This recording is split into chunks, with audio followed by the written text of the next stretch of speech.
Assalamu alaykum qarindoshlar, qanday ahvolinglar? Men Amerikadan doktor Mehmet deyman. Men bugun mushu vaksina bexatarmi degan temada qisqacha bir leksiya so'zlab o'tmoqchi.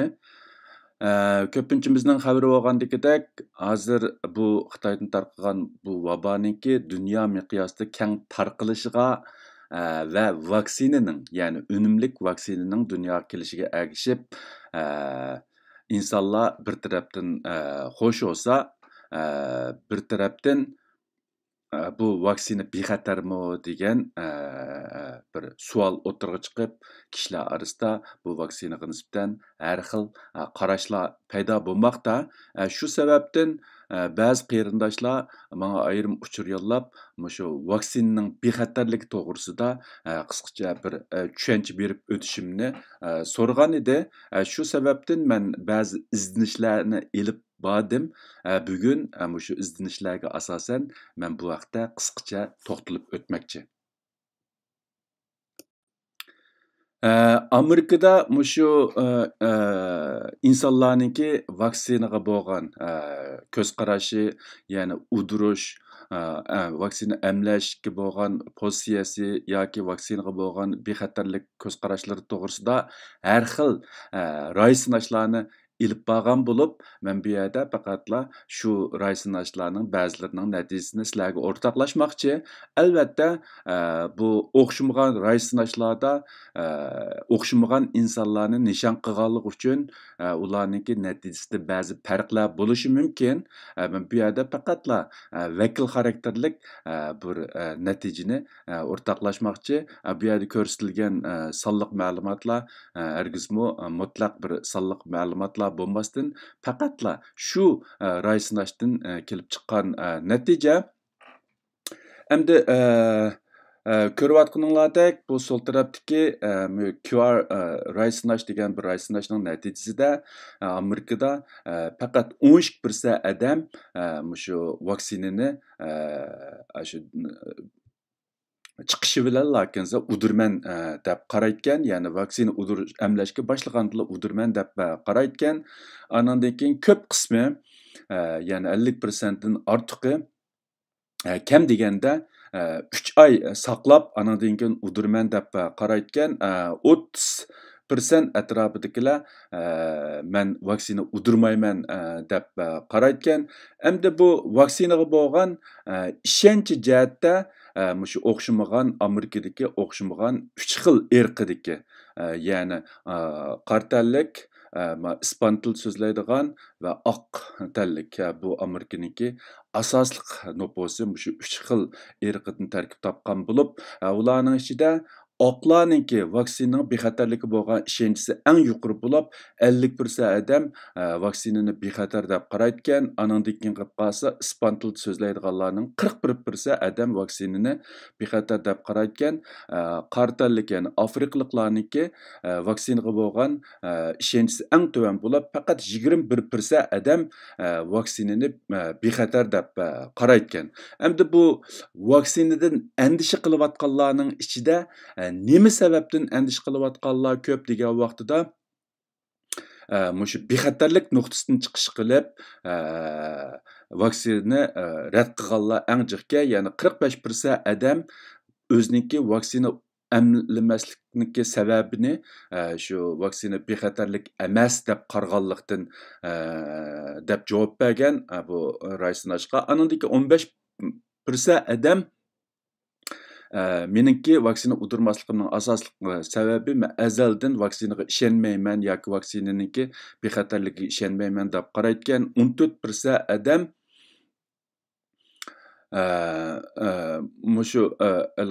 mushu vaboning, ya'ni Xitoy tarqalgan vaboninki COVID-19 kasalligininki bu tahdidi alayda mubolag'a qilayotgan, unchalik xatarlik emas, shunga men vaksina udurmayman deb qarayotgan. Andan keyin 8% odam o'ziningki shu virus bilan yuqumlanishdan andisha qilmaydiganligi, shu sababdan vaksina udurmaydiganligini bildiribdi. 4% odam bahası yani vaksininiki qimmat bo'lishi mumkin, uningga pulim yo'q degandagidek sabablardan urg'izmayman degani 4% ekan. Endi Amerikada hammaylar bilamiz, bu vaksinaning chiqimini butunlay hukumat ko'tarib, insonlarga bakolik udurdiganligi ma'lum. Eng oxirida 1% odam men Allıburun bunun bilen yuqumlandım. Yani bu virüs bilen yuqumlanıp saqaydım. Anandan keyin mening bedenimde bu virusga qarshi immunitet kuchi var. Şoňa men udurmayman dep qaraytgan hemde. İnsanlarninki bu vaksinaga bo'lgan yana bir endişisi asosliqi mushu hozir Pfizerninki hem shundaqla shu Moderna'ning vaksinasiniki mRNA'dan yasalganligi, yana bu mRNA degani bir gen moddasi bo'lganligi uchun uninki insonlarninki geniga ta'sir ko'rsatgan, ko'rsatmaydiganligi tarafidan biroz endişisi jiq. Buningga mutaxassislarning bergan javobi hech qanday ta'sir yo'q deb javob bergan. Bu vaksina hamda mushu mRNAdan yasalgan vaksina bo'lib, u vaksinada virusga oid hech narsa yo'q. Faqat bu mRNA mushu virusninki hujayra ichiga kirishda hal qilg'uch rol o'ynaydigan spike protein degan mushu oqsilni badan ichida paydo qilish va u orqali antibody paydo qilish orqali unum beradigan bir vaksina bo'lib, uninki insonlarning gen aloyidligiga ta'siri yo'q. Yana insonlarning andish qilayotgan bu vaksina insonlarning genini o'zgartirishi mumkin degan bu andishniki hech qanday asos yo'qlik to'g'risida mutaxassislar aniq javob bergan.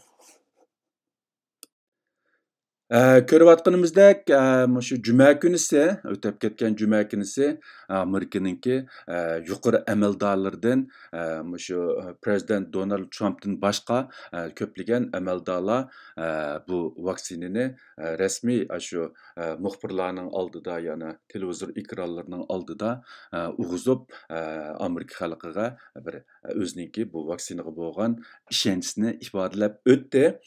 Bu rasmda ko'rayotganimizdek birisi Amerikaninki muavin prezidenti, anandan keyin parlament boshlig'i, yana Nancy Pelosi, anandan keyin Amerikaninki Seyya ministerligining ministri, bu rasmda ko'rilayotgan 3 odam. Bular hamda mayli ma'muriy jihatdan bo'lsin, mayli kasbiy tibbiy kasbiy jihatdan bo'lsin, Amerikaninki eng yuqori nimasiga vakillik qiladigan odamlar. Bu odamlar o'ziga vaksina udirish orqali vaksinaninki bexatarligi, ya'ni vaksinaga bo'lgan ishonchisini Amerika xalqiga ifodalab o'tgan bo'ldi. Endi bu vaksina o'tgan dushanba kunisidan boshlab udirilgan, emlashga boshlagan bo'lib, hozir Amerikada jami 128 ming odam birinchi qadamda, ya'ni birinchi haftada vaksina emlab bo'lgan. Ularning ichida ig'ir darajada aks ta'sir ko'rilgan odamlar 5 bo'lib, hozir Amerikaninki shu dori tasdiqlash idorasi bu vaqtda tekshirish elib berilyotidi. Andan keyin Alaskada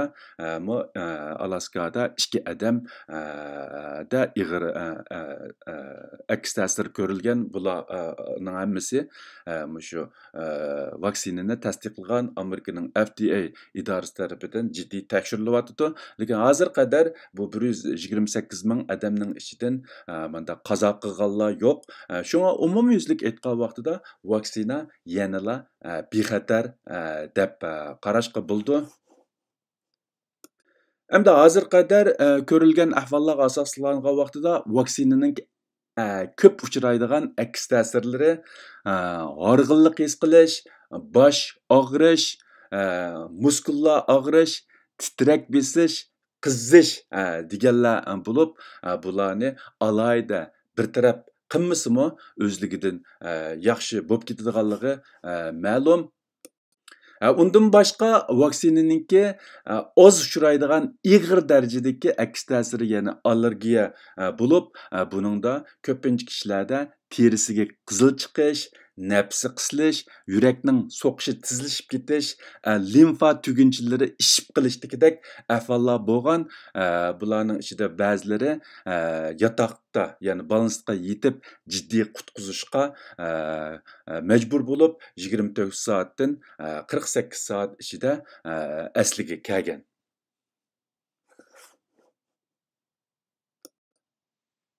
Yuqorqilar shu Amerikanınki Pfizer şirketi bilan Germaniyaning BioNTech şirketi birlashib ishlagan vaksinaninki aks ta'sirlari bo'lib, juma kunisi Amerika yana bir vaksinani, ya'ni Modina şirketining vaksinasini rasmiy tasdiqladi.